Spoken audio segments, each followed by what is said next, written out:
Appalachia holds more than just history. It holds what's been left behind. Tonight's story is a warning to those who stray too deep into forgotten hollows. Have you ever seen a vehicle that doesn't belong on the road anymore? One covered in rust and vinicius, yet somehow still moving? Let me tell you about the phantom bus of Miller's Pike. And if you've ever experienced something strange in the backwoods, share your story in the comments.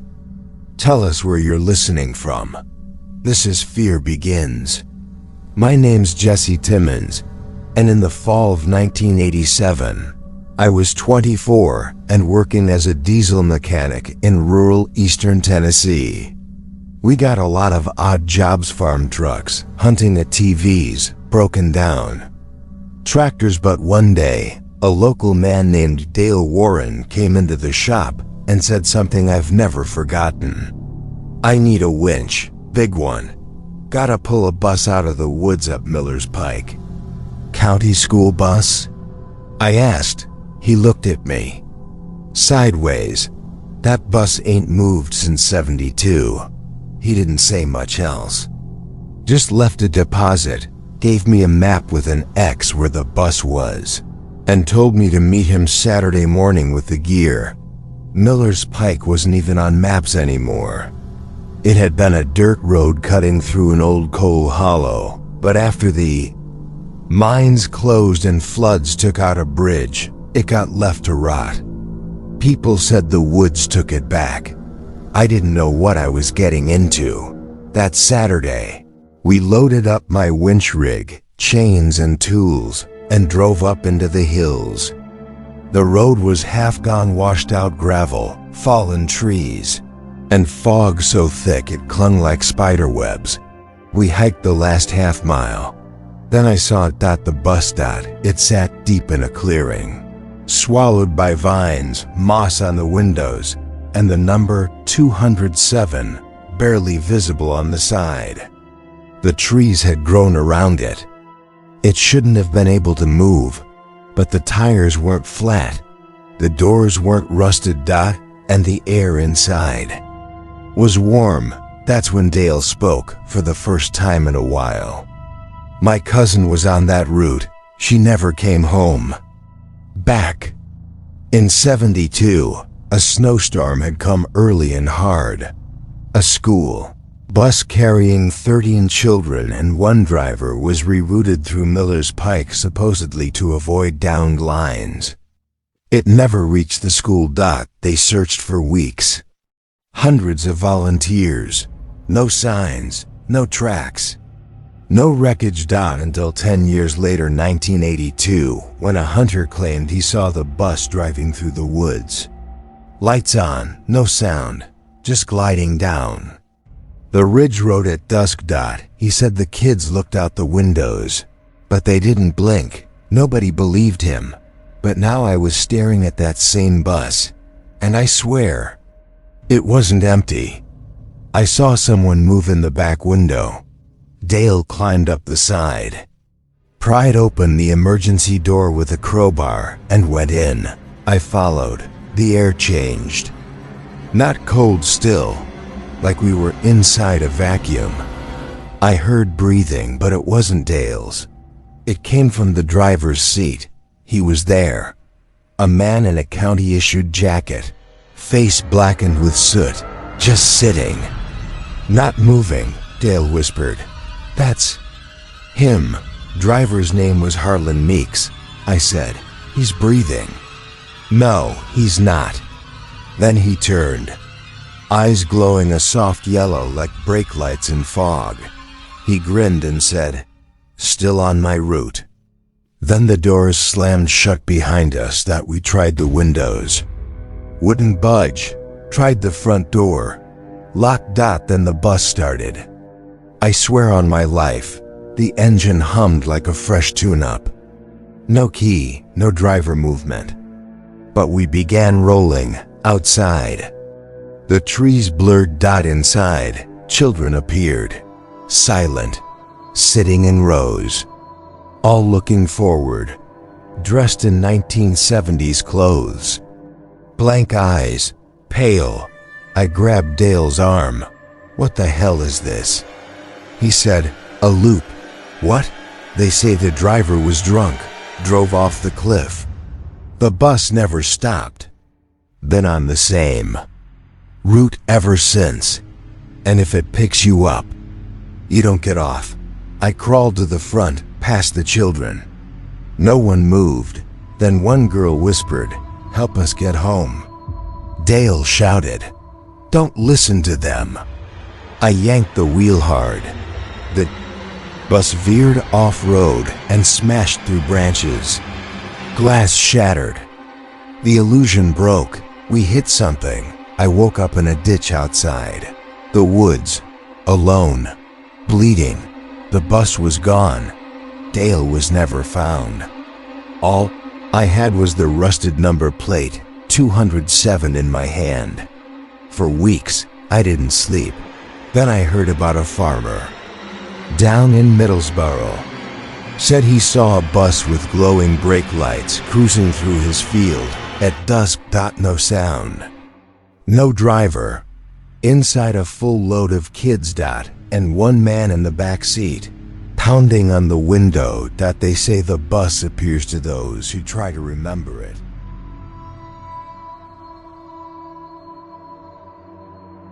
The Lantern Man of Widow's Peak. They say the higher you go into the Appalachians, the closer you get to the things we were never meant to see. Some believe the dead rest peacefully. Others keep walking. Especially those who died watching for someone who never came back. This is the story of a man with a lantern, and the mistake of buying land haunted by his light. My name is Ellen Wyatt. In 1994, my family moved from Cincinnati to a ridge house just outside Elkins, West Virginia.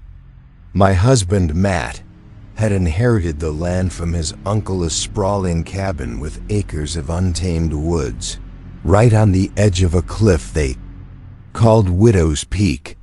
Locals said the name came from Civil War times, when women watched for husbands who never came back. Seemed poetic, tragic. We didn't think twice. We should have, because from the first night, our 7-year-old son, Benny, told us something terrifying. There's a man with a lantern outside. He walks by my window. We lived 3 stories above the slope. No one could walk past his window, not unless they were floating. At first, we dismissed it, but Benny started waking up at 2:12 a.m. every night, crying, shaking. He's waiting. Matt checked the yard, the woods, the porch. Nothing. Then, 3 nights in, I saw it out on the edge of the peak. A figure, swaying, lantern in one hand, staring up at the house. I blinked, and he was gone. We called the sheriff. He shrugged. It off said some hunters passed through, but the old woman at the gas station nearby said something that chilled me. "That's Lantern Man. You see him once, you start counting days." "Until what?" I asked. "Till he knocks." The story went like this. A man named Amos Cutter lived up on that ridge in 1897. He was a rail worker, gone weeks at a time. His wife, Lorna, waited at the window every night with a lantern. One night, he never returned. They found his body in a mine collapse 40 miles south. Lorna went mad. Walked the ridge with the lantern every dusk, until the day she fell. Or jumped. But a year later, people started seeing Amos on the ridge instead. Carrying her lantern. Searching. At single quotes S said he comes for families that inherit land not meant to be passed down. Benny grew quiet, started drawing the Lantern Man in his school. Notebooks, charcoal sketches of tall figures with melted faces and hollow eyes. He'd whisper, "He's on the porch now." And he was. We saw footprints in ash, not mud. Not soot. Ash that bled through the wood. We tried blessing the house. Didn't work. We burned sage. Got worse. The night Benny stood at the edge of Widow's Peak and whispered, "He wants me to come help him find her." Matt finally believed it was real. We packed. Fast. But at 2:12 a.m., just before we left, there was a knock. Soft, wooden, rhythmic. At the back door, which led directly into the trees. Matt opened it with a rifle raised. No one there, but the lantern was on the ground. Burning, no oil, no flame, just glowing. And next to it, a note burned into the wood. "She waited for me. Now I wait for yours." We left at dawn, moved in with Matt's sister in Ohio. 3 nights later, Benny woke at 2:12 again. He pointed at the window. Lantern was outside, floating, and behind it, the man still swaying. Still watching. A month later, the realtor called, said the cabin had burned to the ground. Fire inspectors found no cause, but something had survived the fire. An old oil lantern, completely untouched, sitting in the ashes, still glowing. Some ghosts don't haunt places. They haunt bloodlines. And they don't rest until what was left unfinished is carried on.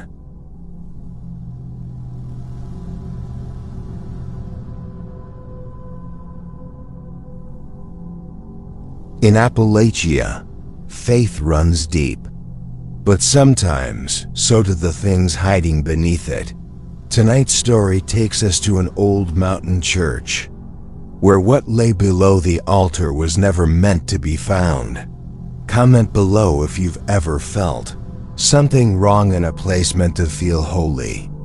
And tell us where you're listening from. This is Fear Begins. My name's Clark Braddock, 33 years old, former contractor turned restoration artist. In 2023, I took a job in the far western hills of North Carolina, restoring an old clapboard church, Cranmore Baptist, abandoned since 1968. The pay was excellent, almost suspiciously so that the town of Grey Ridge had pooled together funds to fix the place. They wanted to turn it into a historic museum. "Just don't touch anything below the pulpit," the town clerk said. Odd. But money's money. Cranmore sat alone at the end of a winding dirt road, surrounded by hemlock trees and tombstones older than the Civil War. The building creaked even in silence. But it was beneath the altar that things turned strange. There was a trapdoor no one mentioned. Padlocked, rusted, smelled like copper and mold. I left it alone for 2 days. Then, curiosity won. I broke it open.